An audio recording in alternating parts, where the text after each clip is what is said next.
드디어 갑니다. 드디어. 아, 2달 만에 뵙는 것 같은데요. 정말 반갑습니다. 네, 라삐 형님의 성지 여행 시작되었습니다. 오!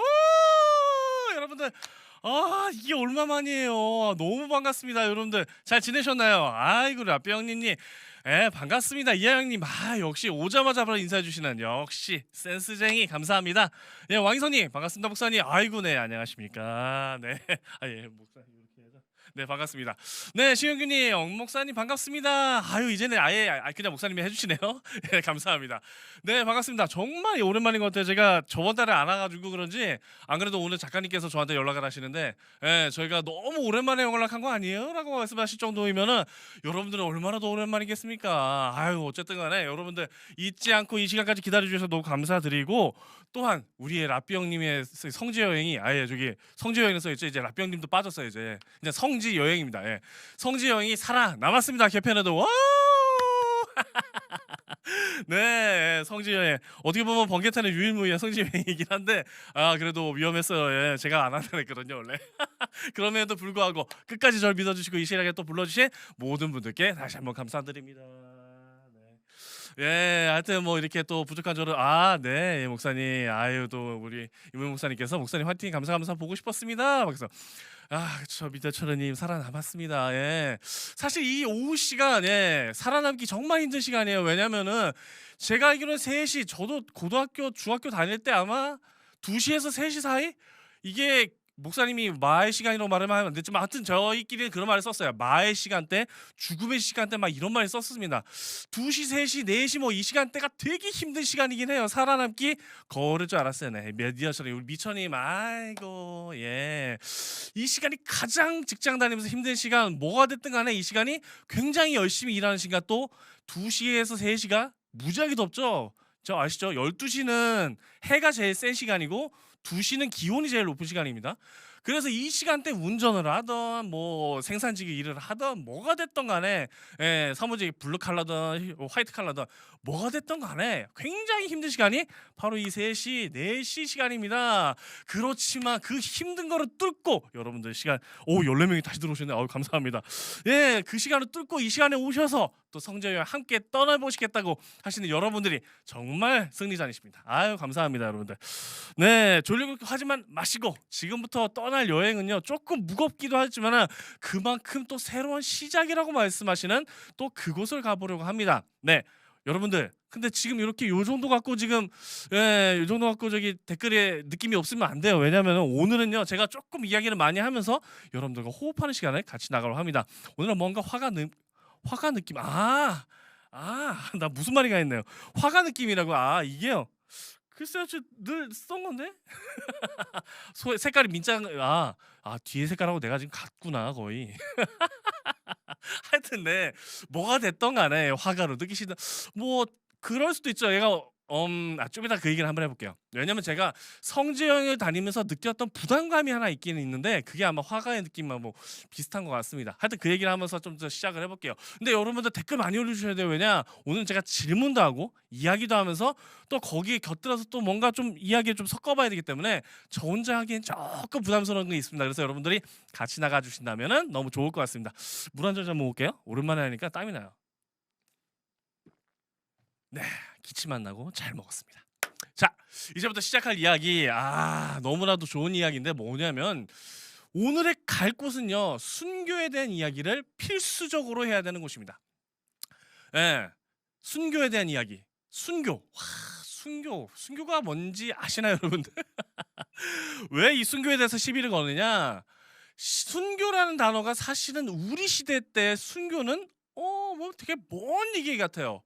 그럴 수밖에 없는 게 지금 시대의 순교는 외국에 가서 선교사님들이 뭐 돌아가시거나 이러지 않는 한 국내에서는 순교라는 말 쓰지 않습니다. 그냥 믿음에서 소천하셨다, 뭐 영면에 들어가지, 우리는 영면에라도 안 쓰구나. 하여튼, 예, 하나님께 이제 천국의 본향으로 돌아갔다 이런 얘기 쓰지만, 예, 순교라는 의미는 좀 다르죠. 예, 순교라는 의미, 뭐 이게 사전적으로 뭐 꼭 찾는다면 좀 다를 수도 있지만은 순교라는 의미가 예수를 믿다가 믿음을 위해서 돌아가신 분들을 대부분 지칭하는 말이 순교자라고 합니다. 그래서 순교라는 말 자체가 어떻게 보면은 믿음 때문에 돌아가야 되는 그 굉장한 제한적 그 사항이 하나 있죠. 예, 그 순교에 대해 이야기. 계속해서 올라가네. 아 좋습니다. 예 순교에 대한 이야기예요. 어 순교에 대한 이야기를 할 텐데 이 순교에 대해서 여러분들 얼마만큼 생각을 갖고 계십니까? 그리고 생각보다 여러분들 사이에서 그리고 우리의 삶 속에서 이 순교의 이야기가 지금까지도 들어오고 있다는 사실을 여러분들은 꼭 인지하셔야 됩니다. 왜냐면 그분들의 순교가 없었다면 예 그분들의 순교가 없었다면 지금의 우리의 상황과 우리의 이 복음이 어떻게 보면은 변절한 신앙, 어떻게 보면은 조금 변절된 신앙 이렇게 갈 수밖에 없었을지도 모르는 일입니다. 예, 임 목사님은 아까 저기 30분 전에 나가셨습니다. 그분이 워낙 바쁘십니다. 예, 하여튼 그렇고요. 왜냐면 제가 이런 거를 생각해 봤다는 게 왜 우리 순교자들이 왜 필요하고 왜 이 복음의 땅에 순교자들이 필요한 그 피가 한번 떨어져야 되는 이유가 뭘까라는 생각해 봤는데 그걸 단편적으로 얘기해 주는 게 제가 영화를 좋아하다 보니까 영화를 좀 설명을 드려 볼게요. 사일런트인가 사일런스인가 그럴 거예요. 제가 알기로는. 영화 얘기를 좀 해보면서 시작해 보도록 하겠습니다. 왜냐면 오늘 이 순교가 왜 중요한지는 그 영화를 한 번이라도 보셨다면 아 순교가 정말 중요한 거구나. 누군가가 믿음을 위해서 목숨 바쳐 믿음을 지켜내는 것은 중요하구나 이걸 알 수가 있습니다. 무슨 내용을 하냐면 그때 물론 이제 기독교 얘기는 아니에요. 천주교인들의 얘기입니다.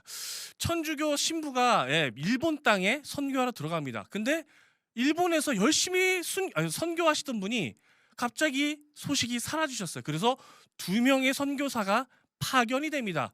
거기서 그분들이 복음을 전하기 위해서 근데 무조건 그 선교사님을 만날 수 있던 건 아니고요. 계속해서 복음을 전하면서 한 마을 또 한 마을 또 한 마을 전하면서 숨기도 하고 어쩔 때는 뭔가 이렇게 막 열심히 전하기도 하고 어쩔 때는 뭐 사람들이 쳐들어와서 사람들이 쳐들어온 건 아니지 그 막 위정자들이 쳐들어와서 위험한 상황들이 있어서 막 물밖에 못 먹고 막 이런 상황이 올 때도 여러 가지 있었습니다. 어쨌든 그렇게 하다가 결국에 그분들도 잡히시는 상황이 일어날 수밖에 없었습니다. 그렇게 잡히시고 나서 계속해서 믿음에 대해서 그 일본인들이 일본의 위정자들이 계속해서 부인하라고 여러 가지 유혹도 하고 처음에는 잘 대해줬다가 처음에는 계속 밥을 안 줘봤다가 어쩔 때는 요만큼만 묻어가지고 요렇게까지 요렇게 땅속에 묻어버려요. 이 상태도 있어봤다가 결국엔 거꾸로 매달아봤다가 온갖 고난을 조지만 그럼에도 불구하고 되지 않습니다. 그런데 마지막 사람의 목숨을 가지고 계속 신자들을 눈앞에서 죽이니까 결국엔 이들이 어쩔 수 없어서 순교자를 있는데도 불구하고 그 선교로 가셨던 2명의 신부님이 결국에는 배교를 하시죠. 그 다음부터 일어났던 이야기가 뭐냐면은 계속해서 그분들은 기독교의 물건을 찾아내면서 수입되는 물건들 중에 기독교의 물건을 찾아내면서 계속해서 그런 어떻게 보면 이걸 뭐라 그래야 돼? 내부 고발자라 해야 되나? 하여튼 그런 상황이 돼버립니다. 그래서 그 신부님들이 오히려 천주교가 기독교가 복음이 전하는 데 있어서 큰 걸림돌로 오히려 작용하게 되지요. 이런 얘기를 보시면서 저는 이게 영화만 보면 그럴 수도 있겠구나. 왜냐면 두 가지가 다 생각이 나요. 그분은 끝까지 믿음을 잃지 않으세요. 마지막에 이제 무덤에 대한 이야기가 나오는데 자기 이제 그 일본식은 되게 특이하더라고요. 이렇게 무슨 통 안에다가 가둬놓고 이렇게 그냥 시체를 넣어놓더라고요. 그 안으로 쭉 들어가는데 이렇게 이제 카메라가 마지막에 그분이 끝까지 가지고 있었던 게 십자가 하나였습니다. 그분은 믿음을 지켰지만 그 마지막에 끝까지 참아내지 않고 순교하지 못하는 모습을 통해서 어떻게 보면 지금의 그 굉장히 걸림돌이 될 수밖에 없던 상황이 일어나죠. 그만큼 순교라는 게 되게 중요한 것 같습니다. 그리고 믿음을 위해서 우리가 목숨 바쳐 일한다는 거는 되게 중요한 일 같습니다. 물론 생각이 다를 수도 있어요. 그때만큼은 빨리 배교하고 다시 예수 믿으면 되는 거 아니냐, 다시 전하면 되는 거 아니냐. 하지만요, 이상하게도 한 번 꼬임에 넘어가서 그냥 그럴 수도 있지라고 넘어가는 순간부터 이상하게 복음은 힘을 잃고 떨어질 수밖에 없었던 상황을 수많은 곳에서 볼 수가 있었습니다. 일본뿐만이 아니에요. 그 지역에 복음이 왜 못 들어가느냐 대부분 따져보면은 그 지역에서 실패한 설교가 있었던 이유는 대부분 타협을 해서였습니다. 이 타협을 꼭 하지 말라 하라는 얘기는 아닙니다. 어려운 얘기죠. 어려운 얘기예요. 이게 되게 어려운 얘기예요. 뭐 어떻게 보면은 여러분들에게 제가 강요한 얘기가 될 수도 있습니다. 이런 게. 그러면 여러분들 무조건 아, 예수 믿다가 죽을 상황이 오면 무조건 죽으십시오. 이렇게 될 수도 있겠지만 그런 얘기를 하는 것이 아닙니다. 여러분들 정말 감동이 되고 하나님께서 정말 잡아주신 게 있고 그 믿음을 절대 변치 않는다면, 네, 그 얘기를 하는 거죠. 물론 그건 선택사항은 아니에요. 선택사항은 아니라는 게 가장 큰 방점이 지키는 점이죠. 믿음을 지키는 거 있어서 굉장히 쉽지 않은 시대가 분명히 있었습니다. 그게 무려가 아니라 불과죠. 불과 100년도 지나지 않았다는 이야기. 그 이야기를 지금 하러 전남 영광으로 갈 겁니다. 전남 영광에 우리가 너무나도 잘 알고 있는 선교지 두 곳이 있습니다. 순교지라죠. 정확하게 말해야죠. 선교지는 뭐 버선포도 있고 뭐 이런 여주도 있으니까 우리가 너무나도 잘 알고 있고 국내 최대이기도 하고 최다 순교지가 있는 곳이 바로 전남 영광입니다. 전남 영광하면 우리가 너무나도 잘 알고 있는 이야기가 있죠. 근데 그 이야기를 하기 전에 전남 영광뿐만 아니라 우리가 순교라고 했을 때 생각나는 분들은 한번 이야기를 해봤으면 좋겠어요. 여러분들 혹시 순교자에 대해서 좀 알고 계시나요? 우리나라의 순교자 아니면은 외국에서 들어오셔서 이 땅에서 돌아가셨던 외국 선교사들의 순교에 대해서 혹시 알고 계시나요? 제가 대충 꼽아본 것만 제 영상에도 나올 테지만은 대충 꼽아서 이렇게 좀 얘기한 분들만 또 좀 따져봐도 대략 100명이 넘으세요. 예, 외국인 선교사만 따져도요. 왜냐면 외국인 선교지 가면 100명이 넘으시거든요. 되게 많아요. 그거 말고도 우리나라에 또 순교하신 분들 이야기를 또 해보면 뭐 너무나도 유명하신 주기철 목사님, 손양원 목사님, 또 누가 있을까요? 뭐 되게 많죠. 갑자기 나도 생각이 안 나네. 아, 강종근 목사님 누구시지 모르죠. 강원도에 계십니다. 강원도 최초의 순교자이자 뭐 이런 분들이 되게 많이 계십니다.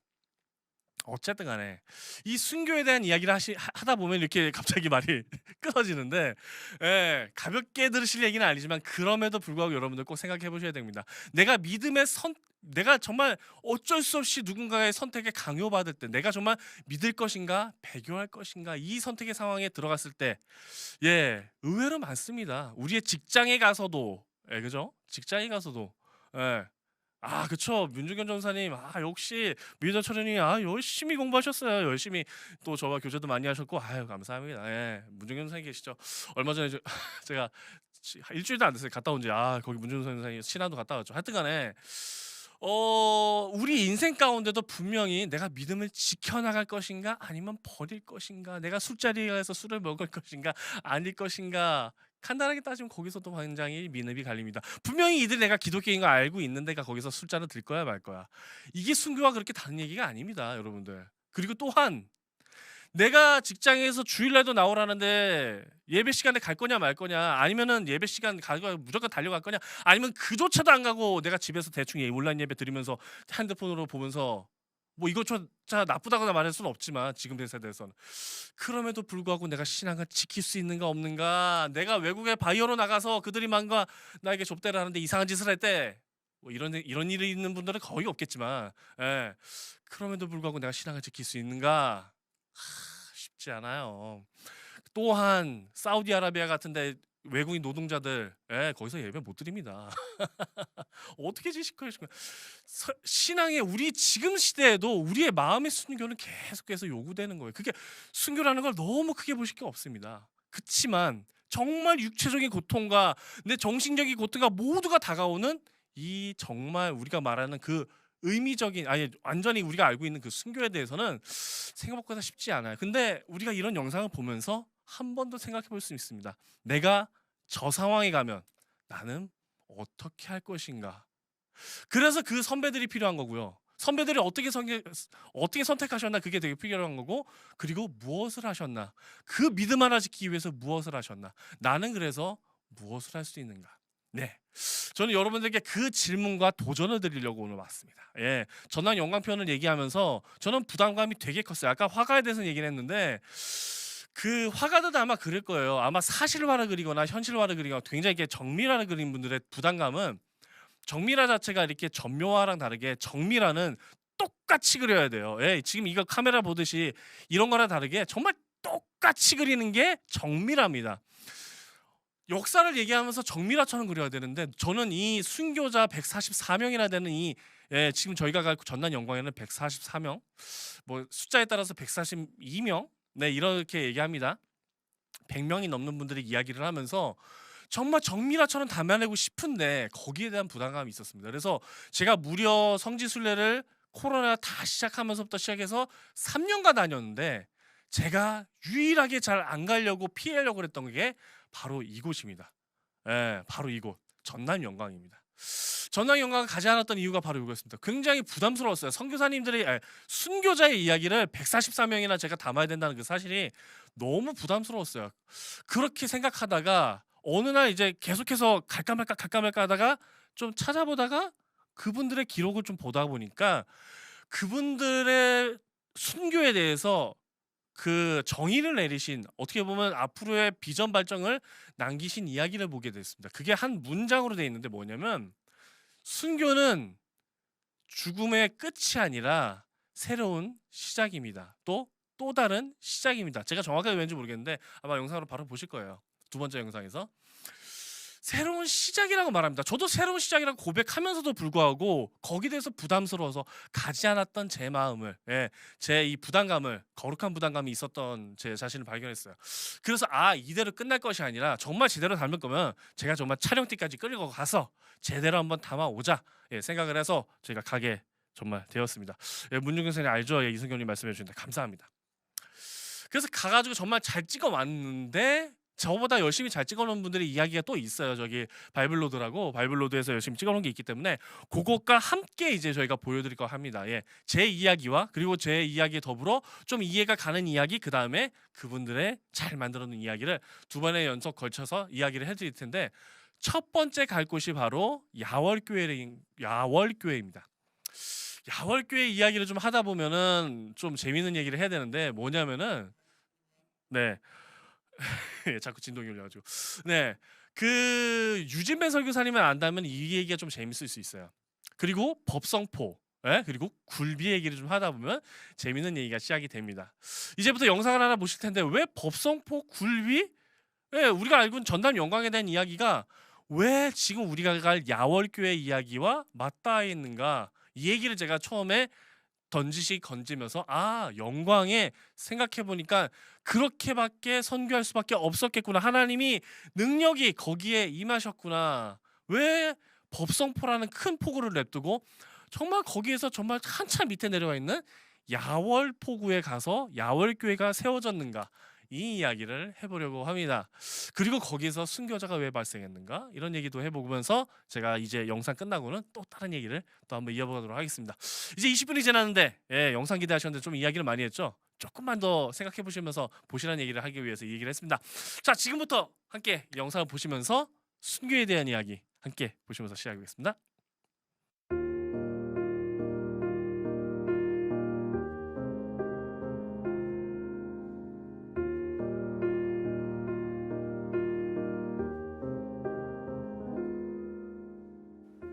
그동안 3년간의 홀리투어 여정을 통해 참으로 많은 순교지와 선교지를 방문했었다. 특히나 일제강점기와 6.25를 지나면서 전국 각지에서 수많은 하나님의 사람들이 복음을 위하여 순교를 해야만 했다. 너무나 잘 알고 있는 주기철 목사님, 손양 목사님을 비롯한 논산 강경의 66인의 순교자들, 강원도 철원의 강종근 목사님, 제주의 조남수 목사님, 더욱이 너무나 먼 이 타지까지 들어와 자신의 젊음과 목수까지 바친 아펜젤러, 헨리 데이비스, 사라 메카이 등 수많은 선교사님들의 이야기는 지금까지의 홀리투어 여정을 가능하게 했던 원동력이 되었다. 이렇게 수많은 순교자와 선교사를 만나본 내가 단 한 곳, 바로 영광을 오는 것은 조금 꺼려했었다. 전남 영광이라는 곳은 너무 멀리 있어서도 아니었고 지역에 대해서 잘 몰라서도 아니었다. 그동안 성지라 불리는 곳을 많이 가봤지만 특히나 순교지를 간다는 것은 나에게 사실 매번 큰 부담으로 작용했었다. 그 이유는 그 순교에 대한 부담감이었다. 더 자세히 말하면 순교하신 분들의 이야기를 잘 전해야 한다는 거룩한 부담감이었다. 하지만 이 영광의 순교자들에 대한 공부를 하면서 단 한 문장이 나를 이곳 전남 영광으로 발길을 이끌게 했다. 순교는 죽음이 아니라 새로운 시작입니다. 순교라는 단어가 갖는 부담감은 죽음이라는 단어와 마찬가지로 계속 피하고 싶었을지도 모르겠다. 하지만 이 문구처럼 새로운 시작임을 직시한다면 어쩌면 내가 가진 부담감을 순수한 하나님에 대한 열정으로 다시 느껴지지 않을까라는 생각을 하게 되었다. 그리고 오늘 그 새로운 시작을 하신 142명의 순교자들을 만나러 영광으로 간다.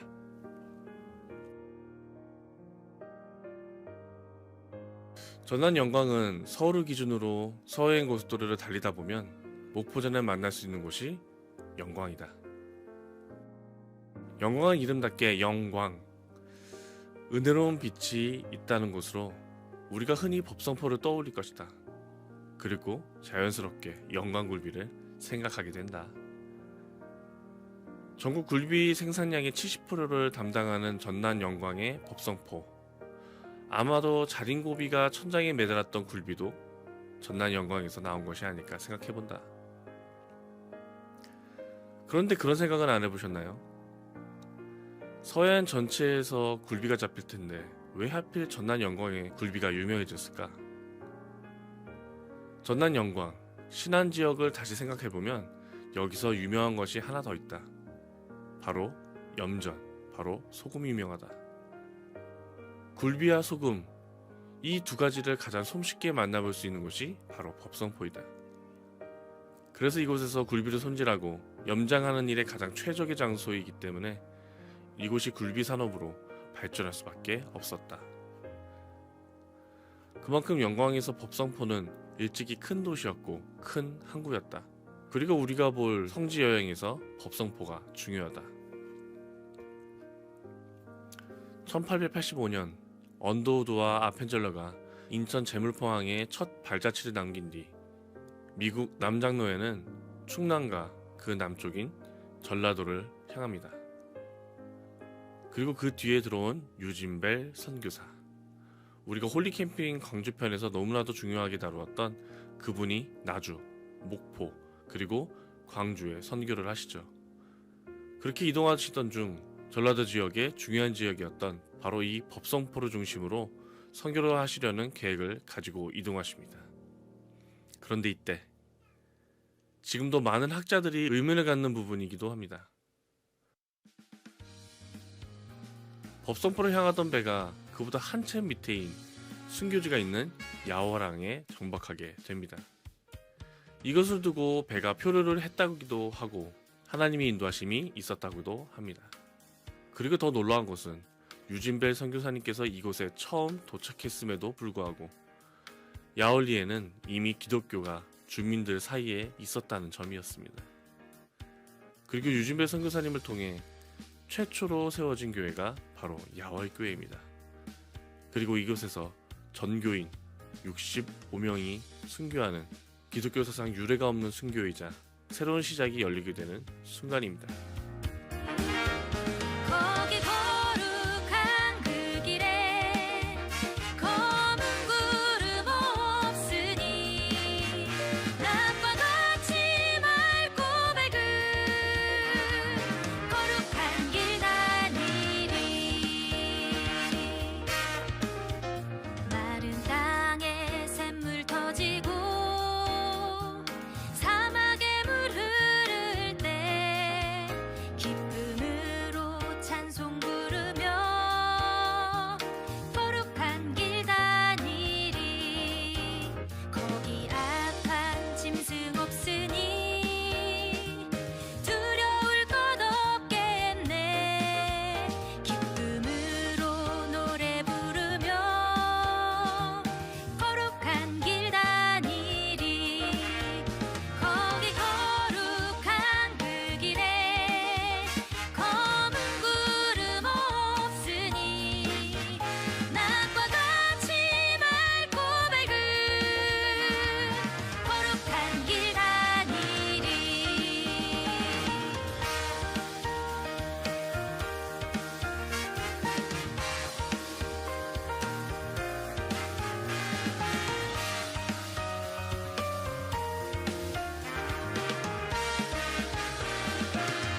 우리 죄인 전혀 없으니 거룩한 자뿐이라 주가 주신 면류관 쓰고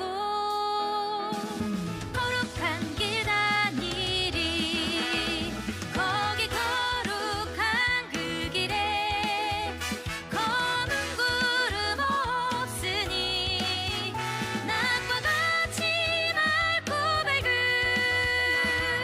거룩한 길 다니리 거기 거룩한 그 길에 검은 구름 최후의 한 사람까지 죽음으로 믿음을 지켜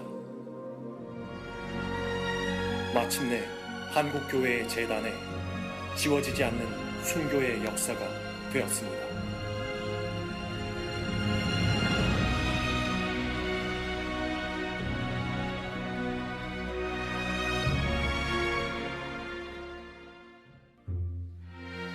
조선의 운명이 풍전등화와도 같았던 구한말. 미국 남장로교에서 파송한 선교사들은 전라남도를 중심으로 복음의 빛을 전하고 있었습니다.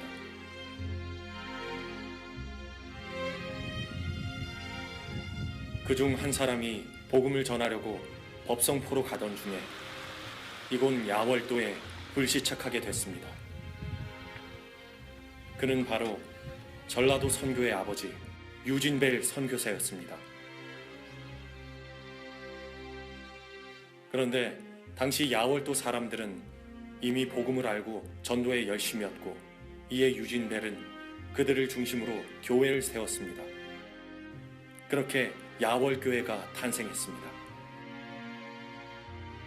이후 야월교회 사람들은 최응종 목사와 같은 믿음의 지도자들을 통해 뜨거운 신앙을 키워갔습니다. 일제의 신사참배로 수많은 교회가 무너지고 있었지만 야월교회 사람들은 농촌 계몽운동을 전개하는 한편 교육과 예배로 믿음을 지켜갔습니다. 그러던 중 손양원 목사의 부흥 집회가 열렸습니다. 그는 야월교회 사람들에게 뜨거운 순교 신앙의 불씨를 심어주었습니다. 1945년 애타게 기다리던 해방이 찾아왔습니다. 그러나 기쁨도 잠시. 한국 전쟁과 함께 야월교회는 뜻밖의 사건에 휘말리게 됩니다. 6월 25일 사변이 터지기 3일 전에 이 김삼룡 간첩이 공산군 일개 부대를 데리고 3일 동안 완전히 이 지역을 쑥대밭 만들어 버렸어요. 공산군 한 사람이 우리 지역으로 도망와서 숨어 있었어요. 그런데 우리 야월교회 정문성 집사님이 그날 나무에 가가지고 그 숨어 있는 공산군을 발견해가지고 신고를 해가지고 경찰관한테 인계를 했는데 그 경찰관이 가다가 여기서 바닷가에서 총살해서 죽이지 않았다 하면은 우리 야월교회가 표적이 안 됐대요. 그런데 총살해서 바로 죽여버렸어요. 그 사실이 북한군에게 알려지면서 야월교회 성도들을 향한 무자비한 복수가 시작됐습니다. 낮에 그 창고 안에다가 도망갈까봐 그 창고에다 가둬놔요. 그래가지고 창고에 갇혀있는 그 우리 성도님들 가족들이 울고불고는 그 울음소리를 이웃에 다 듣고 살았어요. 저희 집 앞에 사셨던 우리 김성종 영수님 둘째 아들 김두석 집사님이 그날 밤에 다 가족들이 묶여 끌려가는 거예요. 그때부터 무려 석 달 동안 북한군은 온갖 잔인한 방법으로 성도들을 죽였습니다. 당시 16살이었던 손상기 은퇴 집사는 밤마다 북한군들이 교회 사람들을 끌고 이곳으로 오는 것을 보았습니다. 그리고 그때의 참혹했던 광경을 지금도 생생하게 기억하고 있습니다. 그때 거기가 여긴가요? 예, 얘가 이렇게 파갖고 얘가 모래밭이거든. 손 모래밭. 이제 모래밭인데 이제 저녁에 잡아다가 여기서 이제 수청을 한 것이죠. 중국 사람들이 구대를 파고 아이 잡아온 사람들이 뭐 정신이 있고 또 차근차근 그냥 쪼가 죽여갖고 미국 또또 주야고 미국 그러고 있어. 예수를 부인하라는 북한군 앞에서 성도들은 의연하게 죽음을 택했습니다. 일제의 칼날을 통해 단련된 성도들의 강인한 신앙은 북한군의 총구 앞에서도 전혀 흔들리지 않았습니다.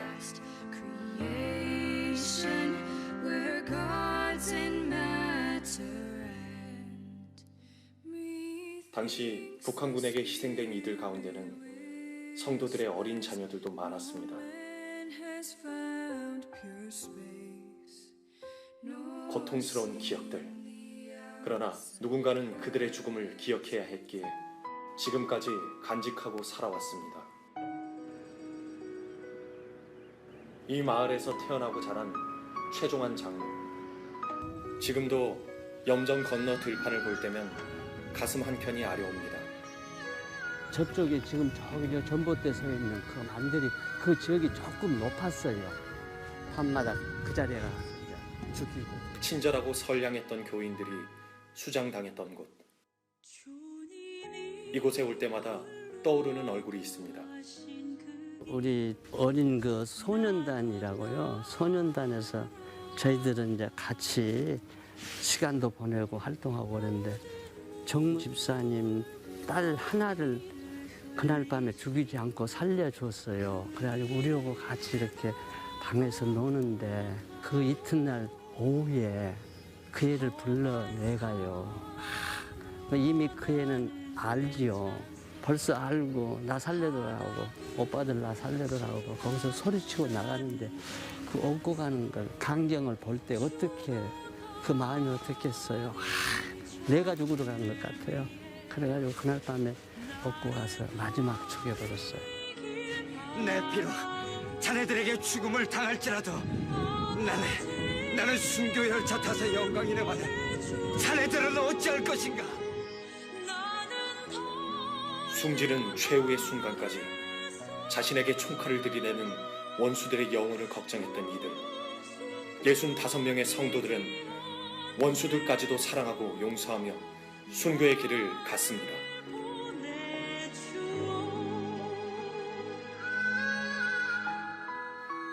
모든 희망이 사라진 듯한 땅.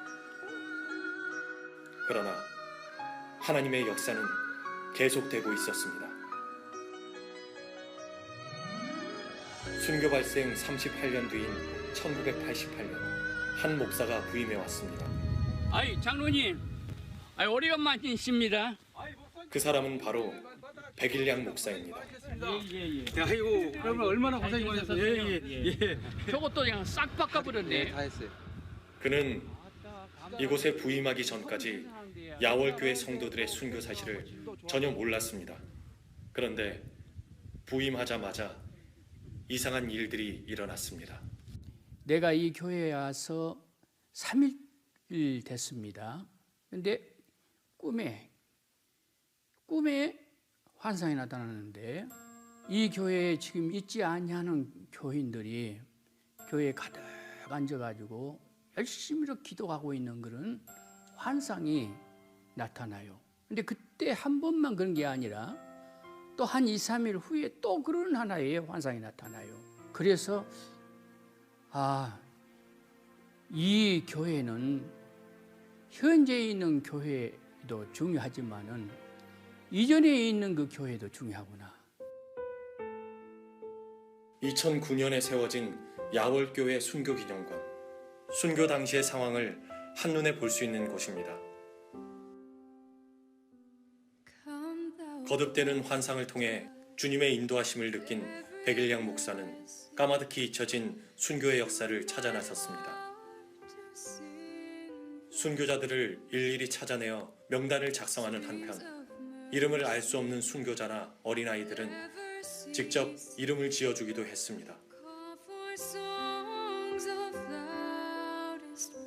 하나님이 도우심으로 참 나는 이건 하나님이 도우셨다고 생각해요. 신기할 정도로 나중에 여러분들이 이렇게 도와가지고 그때만 막히면은 한 며칠 지나면 문제가 해결돼요. 몇 분들이 이렇게 자기 집안 식구들 내력을 이렇게 올려달라고 그러면서 이름을 가지고 오더라고요. 그렇게 해서 65명 전체를 다 이렇게 추적을 다 완료를 했습니다.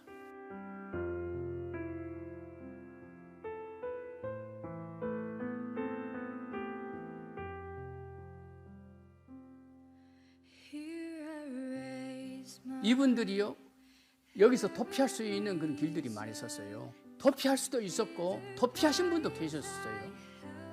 그럼에도 불구하고 그분들이 다시 돌아왔거든요.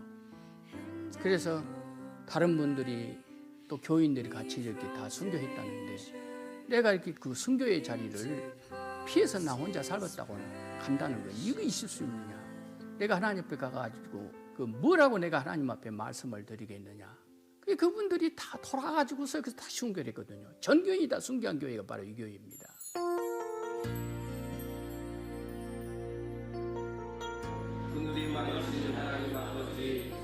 순교자의 피는 결코 헛되지 않았습니다.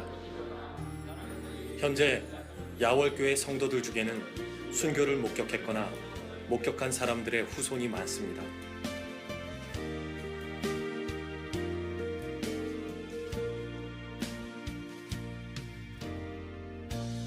예순5 명의 순교자들이 품었던 뜨겁고 정결한 순교 신앙의 불씨는 이제 남은 자들의 가슴 속에서 또다시 타오르고 있습니다.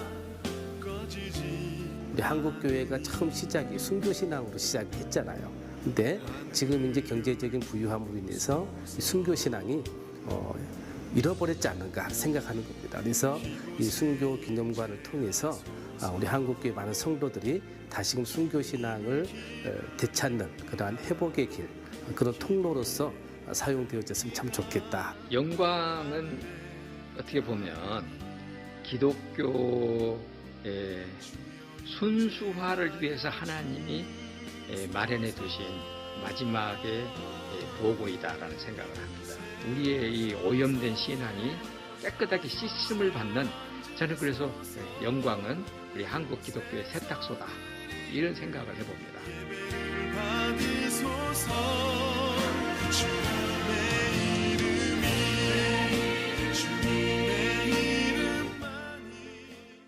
네, 한때는 저주받은 동네라고 불렸던 동네가 바로 야월 동네입니다. 예, 제가 하는 말이 아니고요. 영상 다른 데 또 찾아보시면 사실 야월교회에 대한 이야기는 되게 많이, 정말 유포라 그러면 안 되는데 하여튼 잘 공유가 돼 있습니다. 예. 그 얘기를 쭉 제가 찾아보다 보니까 한때는 정확하게 말하면 서양길 신에 미쳐서 동네가 망한 동네가 야월리라는 얘기가 들은 적이 있었습니다. 제가 지금 분명히 그 영상을 찾아본 적이 있었어요. 그랬던 동네가 38년 만에 다시금 어떤 목사님으로 하여금 이야기가 다시 발굴이 되고, 그 이야기를 통해서 다시금 이 한국 땅에 이런 역사가 있었고 이런 큰 하나님의 은혜가 있었구나. 예, 제가 분명히 말했습니다. 순교가 은혜라고 말씀드립니다. 그 은혜가 있었구나 해서 지금의 우리가 알고 있는, 아마 제가 알기로는 전국에서 가장 순교자라거나 아니면 성지순례로 유명한 곳이, 저희 여러분들이 알고 계신 문중견 전사님보다 더 유명한 곳이 바로 여기 전남 영광입니다.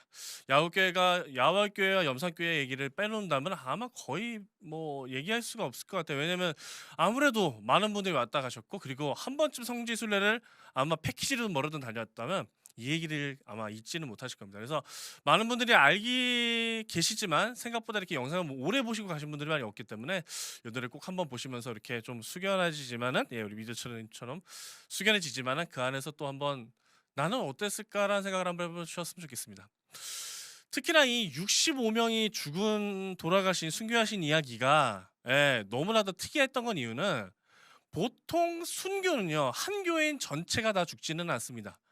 한 교인 전체가 다 돌아가셔서 문제가 생기진 않는데, 교회의 모든 작년부터 초등생, 초등생이 없었지, 그때는 국민생이었죠. 하여튼 아주 어린 아이들까지 죽은 교회는 사실 처음이자 유일한 교회입니다. 물론 이제 어른들이 다 돌아가신 교회가 저쪽에 정읍에 있긴 있어요. 근데 아이들이 모이긴 했었습니다. 거긴 그래도 그나마 남은 게 아이들이 있었는데, 이 교회는 아이들조차 전부 예, 죽었던, 예, 돌아가셨던 그런 일이 있었던 교회이기 때문에 그래서 그런지 더 우리가 생각을 많이 해볼 수 있는 게 있죠. 분명히 거기서도 얘기를 했습니다. 영상에서도 아니 도망갈 수 있었는데 왜 도망가지 않았을까? 예, 이유는 단 한 가지 있습니다. 예, 믿음 때문에 도망갈 수도 있지만 믿음을 지키기 위해서 죽을 수도 있기 때문에. 네, 그 단어 차이입니다. 믿음 때문에 죽을 수도 있지만, 아니 믿음 때문에 도망갈 수도 있지만 믿음을 지키기 위해서. 요 단어 차이가 정말 어려운 것 같아요. 요거 차이가. 예. 어떤 사람은 무모하다가 할 수도 있고 어떤 사람은 뭐 분위기에 휩쓸려서 그렇다는 생각이고. 왜냐면 이걸 학자들이 두고도 지금도 얘기가 많습니다. 예. 이게 농경 사회이기 때문에 한 사람이 죽게 되면은 그 끝까지 밀고 나가야 되는 이 공동체 의식이 강했기 때문에 한 교회가 전체가 순교할 수 있었다라고 말씀을 한 분들이 있기 때문에 제가 말을 해보지만 꼭 그런 의무에서만 그랬을까요? 우리가 그건 분명히 생각해볼 문제고 이거에 대해서 생각해본 걸로 끝나는 게 아니라 그래서 여러분들에게 제가 던져본 이야기가 그거잖아요. 그래서 여러분들은 어떻게 생각하십니까? 순교에 대해서. 그리고 여러분들은 만약 그 상황이 이루어진다면 그때는 무슨 선택을 하시겠습니까? 이 영상을 보시면서 생각하실 뿐만 아니라 신앙생활을 하시면서 꼭 생각해볼 문제가 나는 내 신앙은 지금 어디 와 있는가? 이 영상을 통해서 한번 기점을 알아보신다면은 조금 더 아마 앞으로의 신앙에서 좀 좋을 것 같습니다. 우리 카리스님께서 오늘은 내레이션 브이로그 같다고 하시는데 제가 좀 그런 식으로 만들어봤습니다. 요즘에 영상이 제가 예전에 아주 초창기에는 막 붕붕 뛰어가면서 어떻게든 사람들한테 재밌게 만들려는 목적이 있었다면 지금은 정보 전달을 정말 제대로 해보자는 생각을 더 갖고 있기 때문에 조금 아마 되게 차분한 목소리라 아마 톤 자체가 지금보다도 내려와 있을 거예요. 그래서 좀 그런 경향으로 가고 있습니다. 영상 이쁘다고 해주셔서 감사하고요. 소금 맞습니다. 어쨌든 이 법성포의 이야기들과 이렇게 이야기를 좀 들어보시니까 좀 이해는 가시죠? 왜 복음이 거기에 들어왔고 거기에서 순교가 일어났는지 대한 이야기.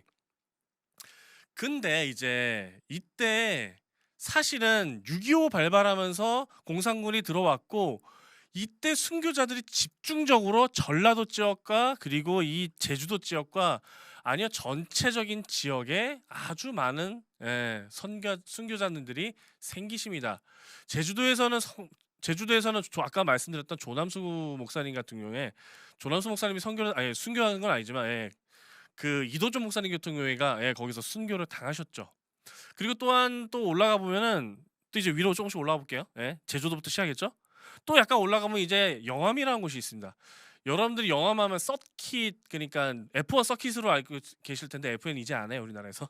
F1 서킷으로 알 텐데 거기에서 또 이제 큰 순교가 있었습니다. 26인가? 하여튼 제 영상에도 있는데 거기서 또 순교가 있었고 또 조금 올라가 볼게요. 그 다음에 바로 어디냐?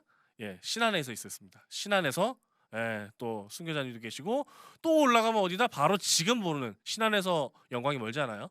바로 영광으로 올라가서 또 순교자가 계십니다. 또 위로 올라가서 김제로 올라갑니다. 이게 강원도로 올라갑니다. 이해가 가시나요? 북한군들이 뒤로 빠지면서 기독교인들과 유지들과 그리고 공무원들 수많은 사람들을 죽이면서 올라갔는데 그때 집중적으로 공략한 게 누구다? 종교인이었습니다. 특히나 예수 믿는 사람. 불교인까지는 그렇게 심하게 탄압하지 않았는데 유난히 기독교인들, 천주교인들, 예수를 이름을 믿는 사람들은 집중적으로 찾아내서 뭐 김제 같은 경우에는 더 끔찍해요. 막 여기서는 이제 여기도 뭐 끔찍한 걸로 따지면 끝이 없죠. 하여튼간 여기서는 이제 연자맷돌은 아니지만 연자맷돌은 그거잖아요. 저기 뭐 저냐 곡식을 가는 돌이잖아요. 이렇게 여기는 그런 돌이 아니라 사람을 우물에다 넣고 시루떡처럼 이렇게 돌로 하나 딱 널어놓고 또 사람을 넣고 김제 얘기하는 거 이거는 사람을 또 넣어놓고 사람을 또 여기 넣어놓고 이게 계속해서 이렇게 올라간답니다. 그래서 우물이 꽉 찼다는. 이게 소름 돋는 이야기입니다, 진짜. 그럼에도 불구하고 복음을 지키다가 돌아가신 분들이 계속 이렇게 이어져 계시다는 거. 충남에 저기를 빼먹었네. 강경의 66인 아까 제가 영상에도 얘기했는데 강경의 66인도 거기도 계십니다.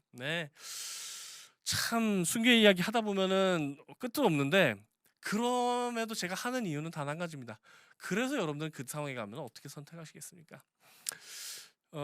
그때 당시 저라면 순교할 수 있을 것 같아요. 말이야 쉽지 않을까 할 수 있을 겁니다. 제가 던지는 의미는 그거예요. 말은 쉬워요.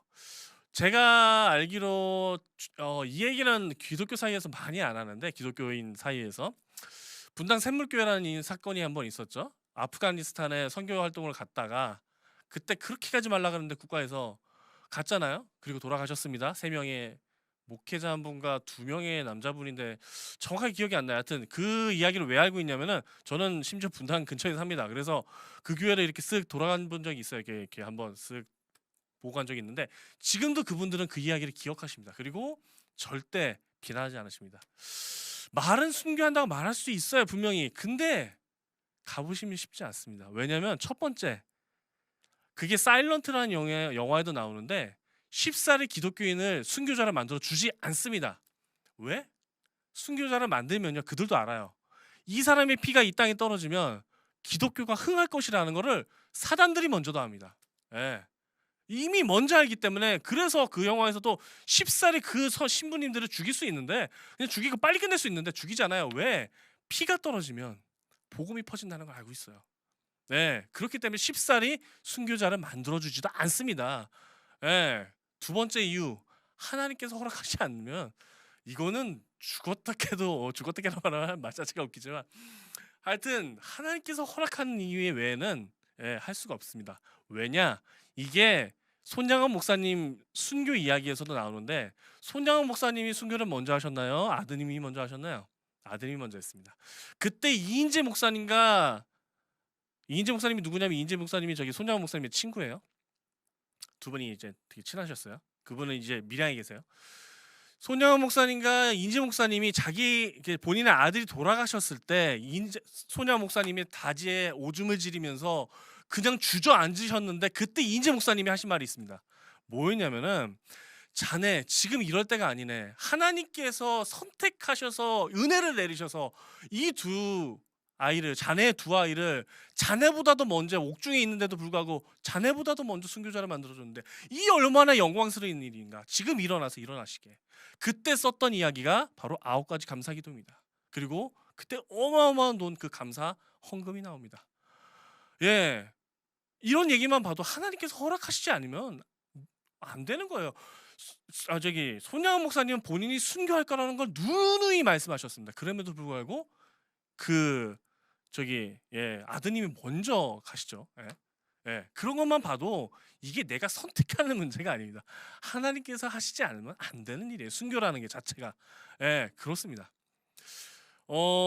이런 얘기를 들으니까 쉽지 않으시죠? 근데 아까 제가 말씀드렸잖아. 작은 것부터 하나부터 그 생각부터 해보시라고요. 내가 정말 믿음에 대해서 생각해봤을 때 그 믿음을 지킬 수 있는가 없는가. 요거에 대한 선택은 늘 여러분의 삶 속에서 계속해서 일어나고 있습니다.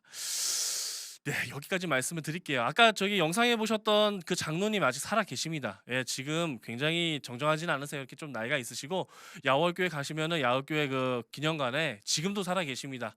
그분의 이야기를 한번 들어보러 가십시오. 마음이 흔들렸다면, 지금 뭔가 동하셨다면, 아니면 지금 신앙이 좀 흔들리시다면 한번 그분의 이야기를 들어보세요. 직접 들어보셔야 돼요. 이거는 제가 영상으로도 보여드리지만 그 감정과 그거는 진짜 마음을 울립니다, 여러분. 생각해 보시고 한번 꼭 가보셨으면 좋겠다는 말씀 드리며 이제부터 거기로부터 5km 정도 떨어져 있는 이제 염산교회로 갑니다. 염산교회 이름 참 재밌어요. 염산교회 염자가 소금 염자고요. 실제 산이 산이에요, 그냥. 그래서 소금이 산처럼 쌓였다 그래서 염산교회입니다. 제가 찾아봤어요, 한번. 그게 뭔 소리가 했더니 진짜 그게 그 염산교회 이제 이야기를 해볼 텐데 그 염산교회에서 소금산 맞아요, 정확해요, 이하이님. 하여튼 그 염산교회 이야기를 할 겁니다. 근데 그 교회 이야기를 하다 보면은 첫 번째로 떠오르는 이미지가 있어요, 저한테. 그래서 그 영상을 보여드리면서 시작할 때 그 사진을 보여드려요. 영상이라면 안 되죠. 하여튼 이 그림이 있어요. 그 그림을 보여드리면서 시작할 텐데 그 사진을 보시면은 이게 뭐야 싶을 정도입니다. 정말 이게 뭐야? 이거 거의 우리가 생각하는 그 유태인들이 나치 독일인들이 유태인들 학살했던 홀로코스트만 생각할 게 아니라 우리나라에서도 그 홀로코스트 같은 어마어마한 일이 우리나라에서도 이루어졌구나. 왜? 기독교인이라는 거 하나 때문에. 그들은 유대인이기 때문에 죽었고 우리는 기독교인이기 때문에 77일 순교하는 그런 어마어마한 이야기. 와, 이야기도 들으시면 쉽지 않으실 겁니다. 그럼에도 불구하고 또 들으셔야 되는 이야기. 야월교를 가셨다면 그 안쪽으로 들어와서 또 복음이 전해진 이야기, 그리고 그 안에서 하나님께서 그 순교를 준비시킨 이야기. 아까 야월교에서도 잠깐 나왔어요. 예? 거기에 누가 가셨다? 손양호 목사님이 가셨다. 그리고 민족고치와 또 정확하게 또 하나 말하면 믿음에 대한 흔들리지 않는 또 교육을 시키셨다. 이런 얘기들이 누누이 나옵니다. 네, 이런 것만 보셔도 내게 선배가 누구이고 나에게 전해진 메시지가 무엇인가, 이거 정말 중요합니다. 그래서 제가 이 영상 만드는 거고요. 자, 이제 그 영상 보시러 함께 갈 텐데요. 염산교회 한번 그 이야기, 그 정말 마음 아프고 그치만 마음이 뜨거워지는 그 순교는 죽음이 아니라 새로운 시작이라는 그 이야기 함께 나가보도록 하겠습니다. 내 평생 소원 이것뿐, 주의 일 하다가 이 세상 이별하는 날 주 앞에 가리라. 꿈같이 헛된 시간을 멈춘 듯한 이 그림 한 점. 여러분은 이 그림을 보면서 무엇을 생각하십니까? 그리고 무엇이 느껴지십니까? 그저 그림으로만 보면 잔인한 홀로코스트와 같은 이 장면은 우리나라 전남 영광에서 벌어진 거룩한 순교의 현장을 담은 그림입니다.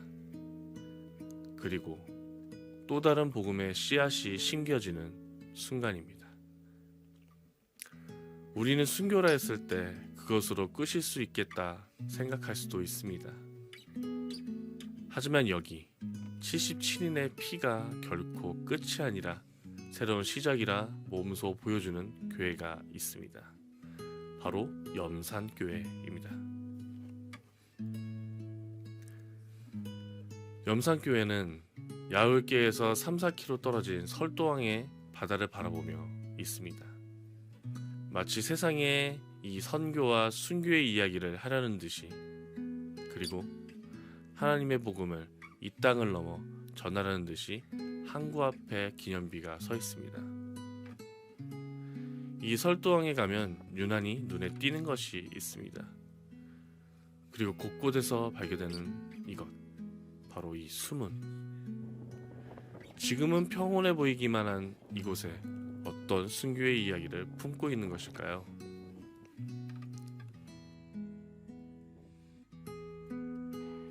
염산교회의 시작은 허상 장로로부터 1934년 옥실리 교회가 그 시작입니다. 해방 이후 사람들의 통행이 많은 면세지지 옆으로 옮기면서 지금의 교회가 됩니다. 이곳의 순교의 이야기는 우리 민족의 아픔인 6.25 한국전쟁 때의 이야기입니다. 남침으로 시작된 전쟁은 이후 낙동강까지 밀리면서 경상도와 제주도를 제외한 모든 땅이 공산군의 지배하에 들어가게 됩니다. 이때 전라도에 위치한 이 영광지역 또한 핍박을 받게 됩니다. 야월교회가 가을 9월부터 11월에 걸쳐 순교를 했다면 이 염산교회는 11월부터 1월까지 한겨울에 순교의 역사가 진행됩니다.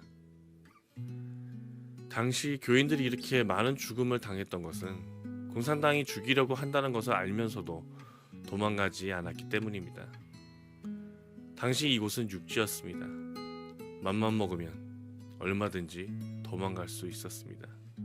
그럼에도 불구하고 이 많은 성도들이 함께 순교할 수 있었던 것은 먼저 나에겐 돌아갈 천국이 있다는 확고한 천국 소망이 있었기 때문이고, 두 번째는 한 교회의 성도는 한 몸이라는 공동체 의식이 있었기 때문입니다. 교회가 순교를 당하면 나도 순교를 당한다. 함께 교회를 위해 일했던 이웃의 성도가 순교를 당했으니 나도 순교를 한다는 것을 당연하게 생각을 했습니다. 국군에 의해 완전히 수복되는 1951년 2월 24일 수요일 밤, 예배가 회복되고 남은 교인들은 겨우 3분의 1. 그 중에 당시 신학생이었던 안종열 전도사와 그리고 남은 분들은 그들의 시신을 수습하게 됩니다.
1945년 해방이 되었습니다.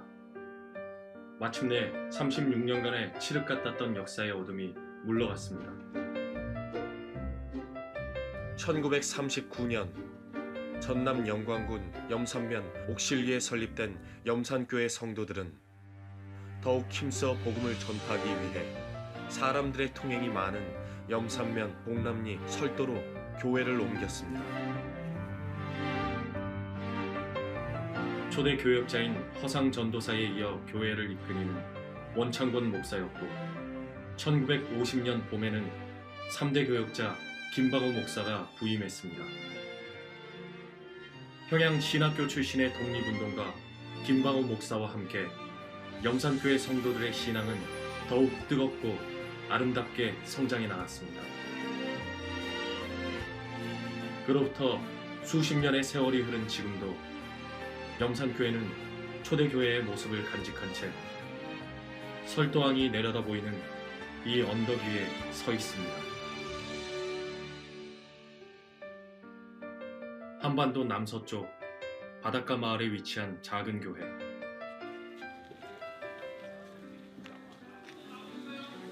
그러나 1년 내내 전국에서 찾아오는 교인들의 발길이 끊어지지 않습니다. 그것은 오래전 이 교회의 성도들이 한국 교회사에 남긴 숭고한 믿음의 흔적 때문입니다. 내 주를 가까이 하게 하는 십자가 진 같은 고생이라.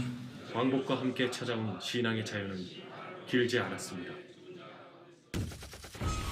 5년 뒤 전쟁이 터졌습니다.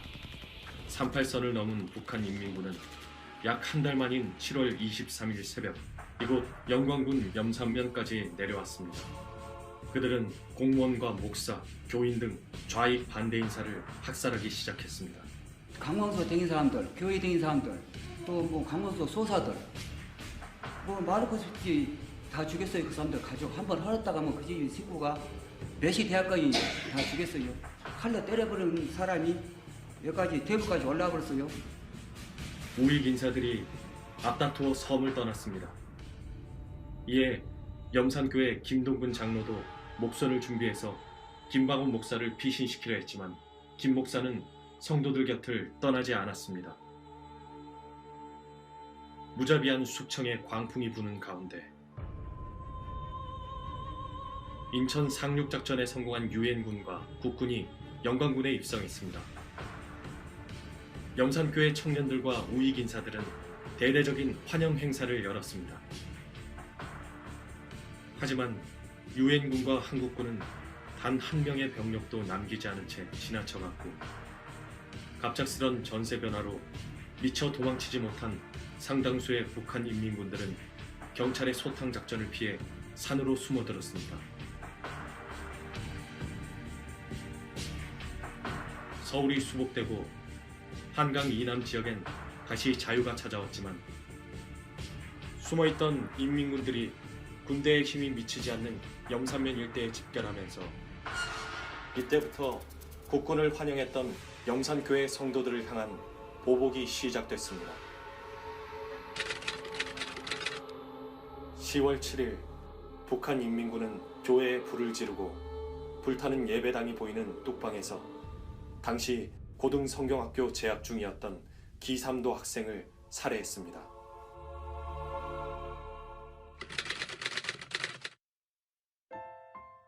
그 다음 날인 10월 8일에는 노병재 집사의 집에 공산당이 들이닥쳤습니다.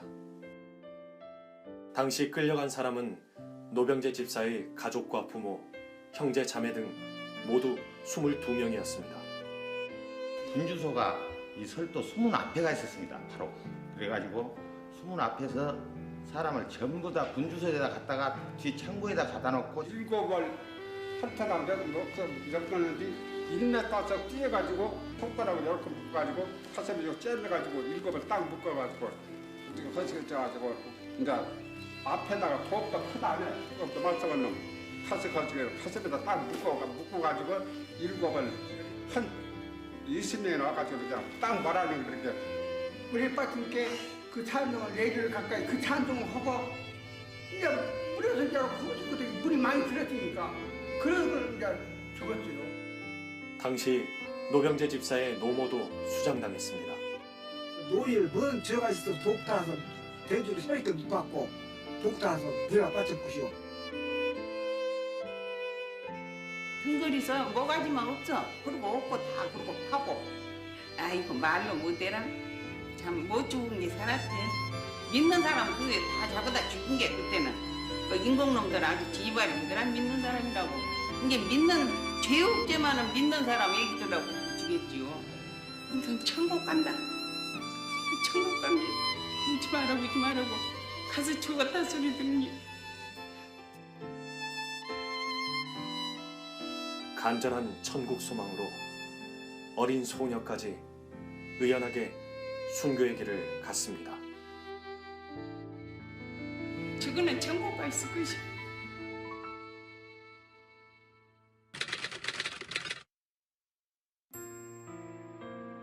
(10월 13일에는) 허상 장로 부부가 끌려갔습니다. 묵관수는 처음 순간에 혼스러 이제 그날 끝에 이제 동해물을 합주다. 그 식구를 얻어가지고 한식관에 올라갔어. 한식관에서 지금 보더라도 지금 구원이 될 것 같아서 죽었다고. 내 평생 소원 이것뿐 주의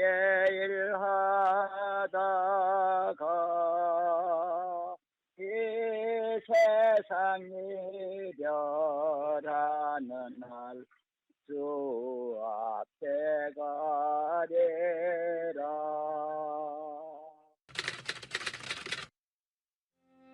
(10월 26일) 김방호 목사 집에 들이닥친 공산당은 아들에게 죽창을 주며 아버지를 죽이라고 했지만 아들은 울며 이렇게 대답했습니다. 주님, 저희에게 순교의 영광을 주세요.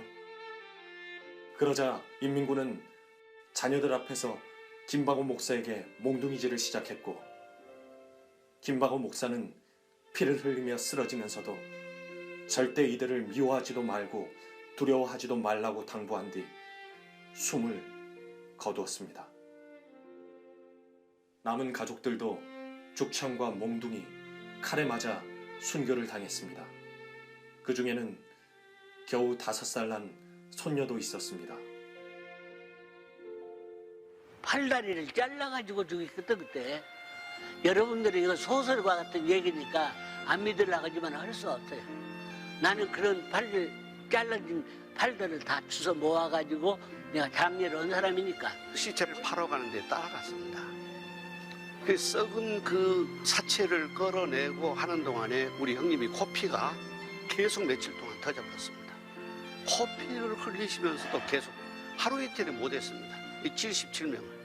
그래서 한 분 한 분을 매장한 것이 아니라 한꺼번에 막 해놓은 뒤섞여져 가지고 아까 말씀하잖아요. 옷을 보고 색깔을 보고 찾았다고.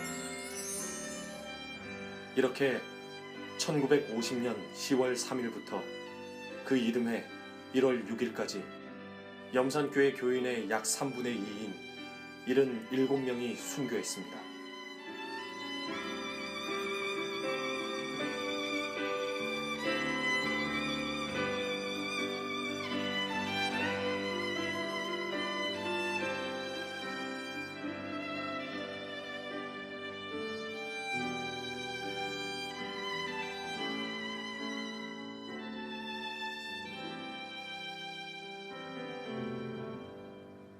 무참한 보복의 광풍이 지나간 뒤 남은 자들은 순교자들의 시신을 수습하여 장례를 치르고 교회 앞들에 안장했습니다.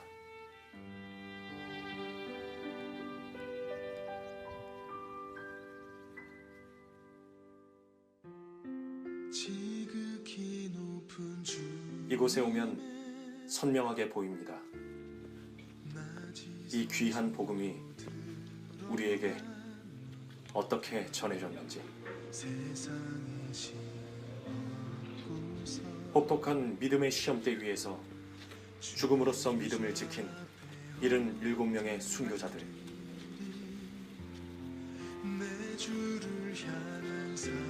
그들이 걸어간 이 길, 모진 고난과 핍박 중에도 순교자들이 이 길을 기쁘게 달려갈 수 있었던 것은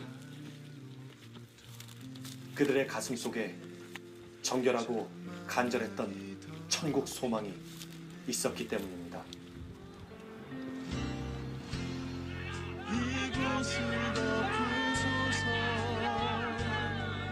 주님을 위해 살 이유가 되고 주님을 위해 죽을 용기가 되는 그 천국 소망이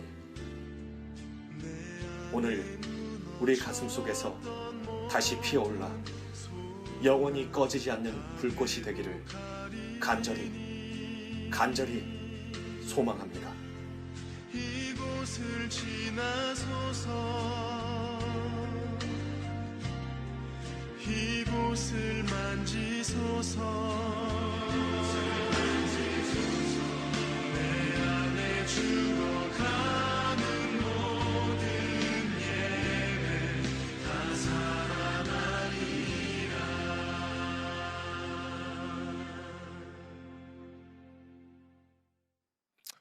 네, 여러분들 잘 지켜보셨나요? 그리고 잘 느껴보셨나요? 이런 영상 뒤에 뭔가 얘기한다는 게 뭐 큰 의미가 있을까 하지만은 그래도 좀 붙여봐서 얘기해 뭐 합니다. 그리고 번개탄 TV에서 올라온 것처럼 이제 그 원방이죠? 원방 좀 올려주셨으면 좋겠습니다. 아, 이하님 발로 올려주셨네요. 순교자의 희생이 헛되지 않도록 믿음 생활 잘하겠습니다. 아멘. 네. 많은 얘기들을 들으셨을 거예요. 어떻게 보면 되게 반복적인 이야기 같지만 서로 조금씩 다른 점이 있습니다. 예. 어떻게 보면은 그 안에서 느끼셨을 것도 되게 다를 거고요. 예, 어떤 이야기가 뭐 더 위에다 아래다 뭐 숫자가 더 많다 이런 게 중요한 게 아니라 그 안에서 그분들이 무엇에 예, 우리 기정문이 보고 계셨네요. 아, 계셨구나. 네, 여러분들 하여튼 그렇습니다. 예, 오한방 아, 그렇게 표현할 수도 있고 근데 그거에 오한방이 돼요. 근데 입이 다물어지지 않음 이렇게 쓸 수는 없잖아요. 하여튼 그렇습니다. 네, 여러분들이 뭘 느꼈을지는 뭐 참 다들 다르실 겁니다. 예, 나를 비교해 보기도 할 거고 내 신앙 상태를 생각해 보기도 할 거고 또한 이하 형님처럼 눈물이 나오시는 분들도 계실 거고 네. 그 안에서 많은 것들을 느끼셨고 해보셨지만은 결국에는 성지 이야기가 나쁜 점이 뭐냐면 이야기로 들린다는 거예요. 예, 저도 성지순례를 3년간 다녔습니다. 불려. 아, 수견에서 입이 안 떨어진다고요? 네, 그렇죠. 지금은 아마 감동이 오시고 뭔가 생각이 드실 수도 있어요. 근데 문제는 요게요. 그 성지 갔다 오신 분들도 딱 2개월을 못 가세요. 이게. 예. 어디서 문제가 생기느냐? 제가 그래서 홀리 캠핑이나 홀리 투어 때는 막 열심히 놀면서 아니면은 뭐 은혜도 받아가면서 막 열심히 이게 영상을 찍어 왔어요. 문제는 그분들이 문제가 뭐냐? 2개월은 못 갑니다. 그 감동을. 2개월은 못 가고 고대 까먹어요.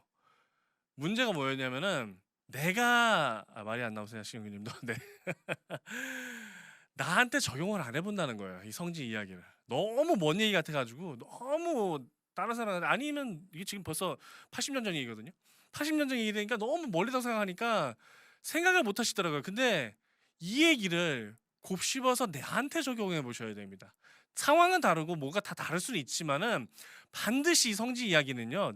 제 스스로 내가 한번 그 자리에 들어가기도 하고 그리고 그래서 지금 이 삶에서 어떻게 내가 살아갈 수 있는가 예 이런 거를 한번 꼭 해보셔야 돼요. 안 그러면 2개월이 아니라 단 1시간도 가지 못하고 그냥 감동을 끄다버립니다. 왜냐하면 우리의 삶이 어쨌든 이 삶과는 조금 다르거든요. 지금 예, 현재 그 상황들은 자체는. 근데 어떻게 보면은 선택은 똑같습니다. 계속해서 예수를 믿을 것인가 배교할 것인가 그거는 계속해서 우리의 삶 속에서 이루어지고 있는 수많은 선택 중에 하나입니다. 저는 저번에 한국 순교자 기념관 다녀봤는데 지금도 팜플렛을 갖고 있어요. 갖고 있는 걸로 끝나지 않는다니까요. 그래서 갖고 계신 게 어디예요? 갖고 계셔서 생각해 보시는 건데 예 좋습니다. 오한방 우리 김정무님 우리 믿음 끝까지 지키겠습니다. 죽으면 죽으리라. 이거 좋네요. 하여튼 그렇습니다. 네, 이제 저희가 15분 남긴 했는데 제가 더 얘기할 거는 이제 여기서는 이제 마무리해야 될 것 같습니다. 네, 아주 좋은 이제 이런 이야기들을 들으면서 그리고 이런 신앙애들 모범 사례들을 정말 본 거죠. 어떻게 보면 우리의 선배들이 어떻게 신앙을 지켜와서 지금 나에게 어떻게 내려왔는가 이 뿌리를 찾아보다 보면요, 우리가 지금 무엇을 향해 달려갈 수 있는가. 예, 늘 감사도가 아닙니다. 예, 감사합니다. 제가 감사하죠. 하여튼 이 흐름은 계속 이어지는 것 같아요. 예, 단순히 옛날에서부터 지금까지 와서 너무 감사하다 이걸로 끝나는 게 아니라, 그래서 우리는 어느 방향으로 갈 것인가.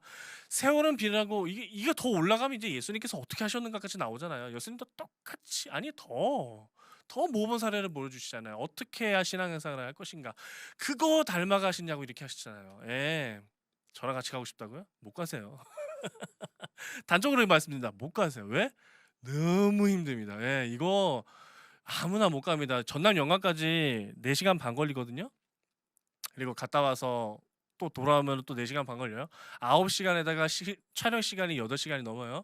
하루를 지납니다. 예, 지금 쉽지 않을걸요. 하여튼간 지금도 우리는 써야 하는 시대에 살고 있으면 있지 않겠으면 좋겠습니다. 맞습니다. 지금 김정문이 제가 할 말을 정확하게 해주셨어요. 맞습니다. 그거 잊지 않으셨으면 좋겠고요. 어쨌든 저희가 갈 방향에 대해서 알려줍니다. 예.